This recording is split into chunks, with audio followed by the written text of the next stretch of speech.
Hi, அனைவருக்கும் வணக்கம். குருதேசனம் குருகடாட்சம். இப்போ ஒரு குழப்பமான மனநிலையில் இருந்தோன்னு வைங்களேன். அப்போ என்ன பண்ணணும்? முடிவு உடனே நாம் எடுக்கக்கூடாது. அந்த முடிவை நாங்கள் தள்ளி போட்டுடணும்.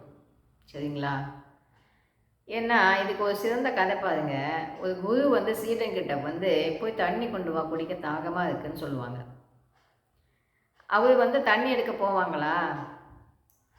சீடை தண்ணி எடுக்க போன உடனே அங்கே போய் பார்த்தா என்ன ஆகும்? அப்போ தான் வண்டி போகுமா, தண்ணி எல்லாம் கலங்கிடும். வண்டி மாட்டு வண்டி போகுமா, அதனால் தண்ணி கலங்கிடுச்சு. என்னடா பண்ணுறது? அவர் வேறு தண்ணி தாகம்னு சொன்னாரே, இங்கே தண்ணி எடுக்கணுமே அப்படின்னு சொல்லிட்டு திரும்ப போய் அவர்கிட்டயே இங்கே தண்ணி கலங்கலாக இருக்குதுங்க, நான் வேறு சைடு போய் தண்ணி எடுத்துகிட்டு வரட்டுமா அப்படின்னு கேட்பாரு. இல்லை இல்லை, நீ அங்கேயே போய் எடுத்துகிட்டு வா அப்படின்னு சொல்லுவார். திரும்ப போய் பார்ப்பான். பார்த்துட்டு அங்கே போய் பார்த்தா திரும்பவும் அந்த தண்ணி கலங்களாகவே இருக்குது, தெளியல. சொச்சோ, அவர் தண்ணி தாகமாக இருக்குதுன்னு சொன்னாரே, தண்ணி இங்கே இன்னும் தெளியலையே, என்னடா பண்ணுறது? திரும்பவும் ஓடி நான் வேறு இடத்துல போய் கொண்டு வரட்டுங்களா அப்படின்னு கேட்பான். இல்லை இல்லை, அங்கேயே போய் கொண்டு வா அப்படின்னு சொல்லுவார்.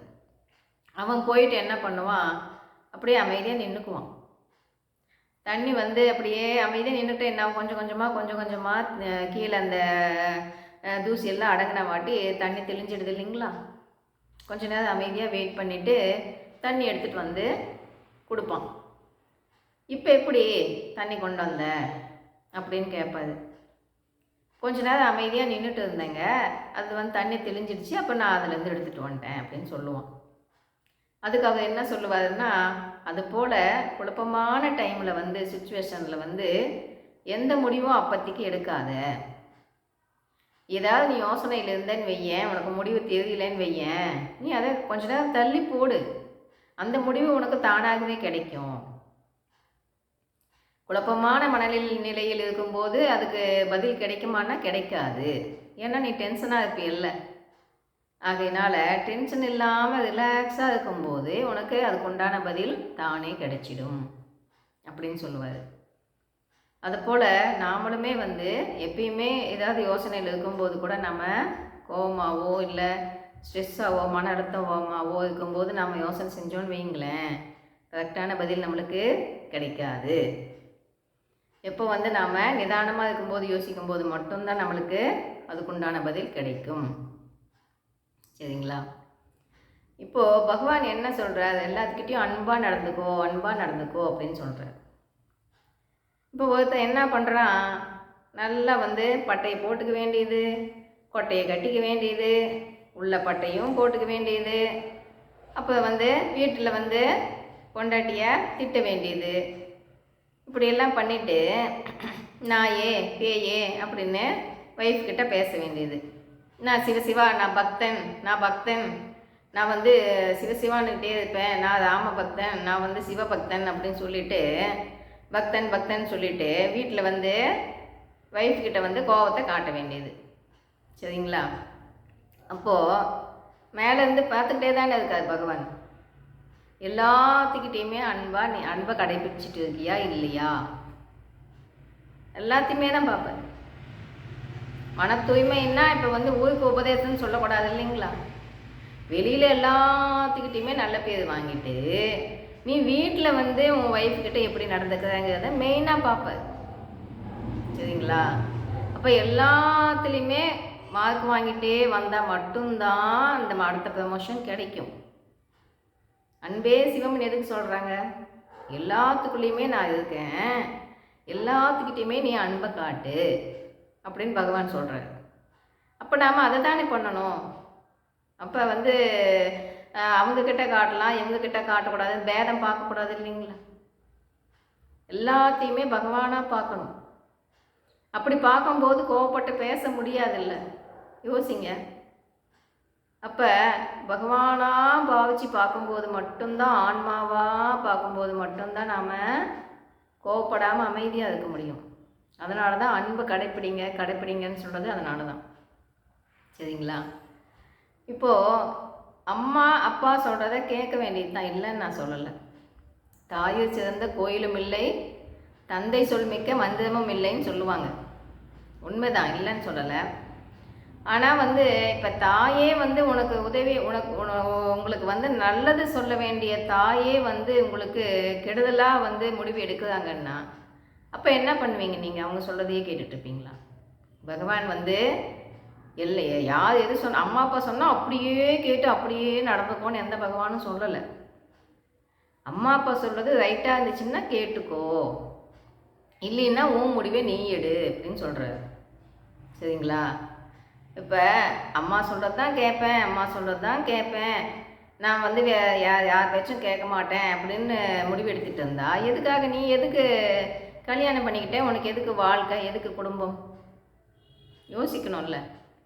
இப்போ அவங்க சொல்கிறத கேட்குறது மூலிமா நம்ம வாழ்க்கை வந்து ஸ்பாயில் ஆகுதுன்னா அப்போ கேட்கணுமா வேணாமான்னு முடிவு பண்ணணுமா இல்லையா? அம்மா அப்பாவை விட்டுட்டு போங்கன்னு சொல்ல கிடையாது. அம்மா அப்பாவுக்கு பண்ண வேண்டியதெல்லாம் பண்ணுங்க. ஆனால் அவங்க மூலிமா உங்கள் குடும்பத்துக்கு பிரச்சனை வருதுன்னா அப்போ என்ன முடிவு பண்ணணும்? அவங்க முடிவையே கேட்டுட்டு இருப்பீங்களா, இல்லை உங்கள் முடிவை நீங்கள் எடுப்பீங்களா? ஒரு குழப்பத்தில் இருக்கீங்கன்னு வச்சுக்கோங்களேன், யாருக்கிட்டையுமே போய் நீங்கள் முடிவு கேட்கக்கூடாது.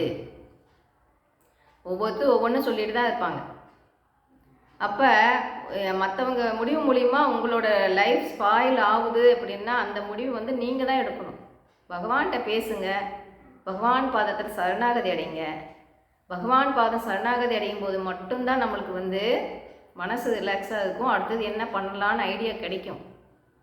ஆகையினால எல்லாத்துக்குமே அடுத்தவங்களையே கேட்டுட்டு இருக்காம நமக்குள்ளேயே கேள்வி கேட்கணும். நமக்குள்ளே கேட்கும்போது உள்ளுக்குள்ளேயே பகவான் இருக்காது இல்லையா? அமைதியாக உட்காந்துட்டு இருக்கும்போது உள்ளுக்குள்ளே இருந்தே உணர்த்துவார் என்ன பண்ணுறது அப்படிங்கிறதுக்கு. அந்த பதில் வந்து பகவானே சொல்லுவார். சரிங்களா? அப்போது கல்யாணம் பண்ணிக்கிட்டோம் அப்படின்னா என்ன பண்ணணும்? அம்மான்னு அம்மா பேச்சு கேட்க வேண்டியது மனைவியும் பார்க்கணும்ல. அம்மா பேச்சு கேட்டுட்டு மனைவி வந்து வைஃபை வந்து இது விட்டு அப்படியே விடலாமா? டைவர்ஸ் முடிக்கும் கொண்டு போகலாமா? யோசிங்க பார்க்கலாம். சுய புத்தின்னு ஒன்று வேணும் இல்லையா? மற்றவங்க சொல்கிறதையே கேட்டு கேட்டு நடக்கக்கூடாது. ஒவ்வொரு வயசு தாண்டி வந்துட்டோம் இல்லையா, மெச்சூர் ஆகிட்டோம். நம்மளோட முடிவும் நாம் என்ன பண்ணணும் அப்படிங்கிற அந்த நம்மளோட முடிவை நாம் எடுக்கணும் இல்லையா? யோசிக்கணும்ல. பேச்சை கேட்க வேணான்னு நான் சொல்ல வரல. உங்களுக்கு உண்டான ஒழுங்கான பேச்சு உங்கள் அம்மா அப்பா கிட்டேருந்து வரலங்கும்போது எதுக்கு அதையே கேட்டுட்ருக்கீங்க? உங்கள் லைஃப்பையும் பார்க்கணும் தானே அப்படிங்கிறது தான் சொல்கிறது. பகவான் சொல்கிறதே அதுதான் சொல்கிறார். உனக்கு நல்லபடியாக யாருமே பதில் சொல்லலைன்னா உன்னோட வாழ்க்கைக்கு நீ முடிவு பண்ணு. அம்மாவாக இருந்தாலும் அப்பாவாக இருந்தாலும் ரைட்டாக சொன்னால் தான் அதை ஃபாலோ பண்ண முடியும். இல்லை அவங்க ரைட்டாகவே சொல்லலை அப்படிங்கும்போது அதையும் எப்படி ஃபாலோ பண்ண முடியும் சொல்லுங்கள் பார்க்கலாம். அப்போ அடுத்த நிலைக்கு நாம் போக முடியுமா? இது ஒரு கதையில் பகவானே சொன்னார், நான் கேட்டேன். உனக்குண்டான முடிவை நீ எடு, இல்லைன்னா அடுத்த கட்ட வளர்ச்சிக்கு செல்ல முடியாது சொல்கிறார் இல்லையா? ஏன் சொல்கிறார்? அப்போது எல்லா டைம்லேயுமே நீ இப்படி தான் வாழணும் அப்படின்னு அவசியம் கிடையாது. நீ வந்து எல்லாத்துக்கும் அடுத்தவங்களையே கேட்டுட்டு இருக்காம உன்னோட முடிவை நீ எடு. துணியணும். பயந்துக்கிட்டே இருக்கிற முடிக்கும் நம்மளோட என்ன வாழ்க்கையை நாம் வாழவே முடியாது. எல்லாத்துக்குமே பயந்துக்கிட்டே அவங்க சொல்லட்டும், அவங்க பெற்றவங்க சொல்லட்டும் அவங்க பதிலையே பார்த்துட்டு இருந்தீங்கன்னா உங்கள் வாழ்க்கை எப்போ நம்ம வாழ்க்கை எப்போ நாம் வாழ முடியும் சொல்லுங்கள் பார்க்கலாம். இப்போ ஒருத்தர் வந்து ஸ்டேட்டஸில் வச்சாங்க, ஒரு லேடி நான் பார்த்தேன். என்ன வச்சாங்கன்னா, சின்ன பிள்ளைங்களாக இருக்கும்போது அம்மா அப்பா கண்டிஷன்லேயே வளர்ந்துட்டோம். கல்யாணம் ஆன வாட்டி இப்போ எப்படி ஹஸ்பண்ட் அமைவாங்களோ அவங்க இதுலேயே அப்படியே நம்ம வந்து வாழ்ந்துட்டோம், அவங்களுக்காகவே வாழ்ந்துட்டோம். அப்போ பிள்ளைங்கன்னு பிள்ளைங்களுக்கொசரமே வாழ்ந்துட்டுருக்கோம். இப்படி ஒரு லேடின்னா அவங்களோட வாழ்க்கை வந்து ஒரு பொண்ணுன்னா அவங்களோட வாழ்க்கை எப்படி போகுதுன்னா, இப்படி வந்து அம்மா அப்பா, அடுத்தது ஹஸ்பண்டு, பிள்ளைங்கன்னு சொல்லிட்டு அவங்களுக்காகவே தான் வாழ்க்கை வந்து போயின்னு இருக்கு. எதுவாக இருந்தாலும் அவங்களுக்காகவே தான் வாழ வேண்டியிருக்கு அப்படின்னு ஃபீல் பண்ணி அந்த ஸ்டேட்டஸில் போட்டிருந்தாங்க. அது உண்மை தானே? யோசிங்க. ஏன் லேடிக்கு மட்டும் ஒரு ஆசை இருக்காதா? அவங்கவுங்களுக்குன்னு ஒரு எய்ம் இருக்காதா? ஒரு லட்சியம் இருக்காதா? இப்போ நிறைய பேர்த்த வந்து நாம் பார்த்துருக்கோம் இல்லைங்களா, ஞானிங்க யோகிங்க எல்லாம் கேள்விப்பட்டிருக்கோம். ஏன் பெண் பெண் ஞானி பெண் யோகின்னு யாரையுமே நாம் கேள்விப்படல? ஏன் அந்த பெண்ணுன்றதை வந்து வெளியவே விட மாட்டேன்றாங்க. அவங்க ஆம்பளைங்கன்னா எதுனாலும் சட்டுன்னு வெளியே வந்துடுது. பெண்ணுங்கும் போது அந்த விஷயம் கூட வெளியே வர மாட்டேங்குது இல்லை? ஏன் சொல்லுங்க பார்க்கலாம். சுதந்திரமே கிடையாது. எல்லாத்துக்குமே எல்லா ஆசையுமே உண்டு தானே?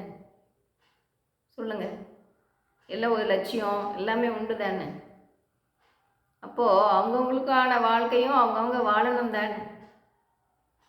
அப்போது அவங்கவுங்களுக்கான இதை அவங்கவுங்க பண்ணட்டும், அவங்கவுங்களுக்கு எது செய்ய தெரியுமோ அவங்கவுங்க செய்யட்டும்னு விட்டுடணும். எல்லாத்துக்குமே வந்து நம்ம தடை பண்ணிக்கிட்டே இருக்கக்கூடாது.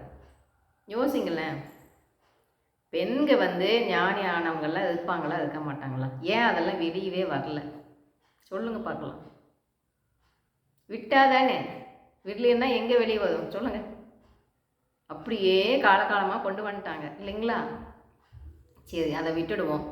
இப்போ வந்து ஒரு விஷயம் நாம் வந்து முடிவு பண்ணணும்னு என்ன பண்ணணும்? நாமளே தான் யோசித்து முடிவு பண்ணணும். 4 பேர்த்துக்கிட்ட கேட்டால் 4 விதமாக சொல்லுவாங்க. சரிங்களா?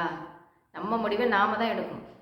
அப்படி பண்ணும்போது தான் அது நம்மளுக்கு நம்ம லைஃப் வந்து ஸ்பாயில் ஆகாமல் இருக்கும். ஓகேங்களா? பகவான் சொல்கிறத ஃபாலோ பண்ணுவோம், ஹாப்பியாக வாழ்வோம். பாய். கேட்டதுக்கு நன்றி.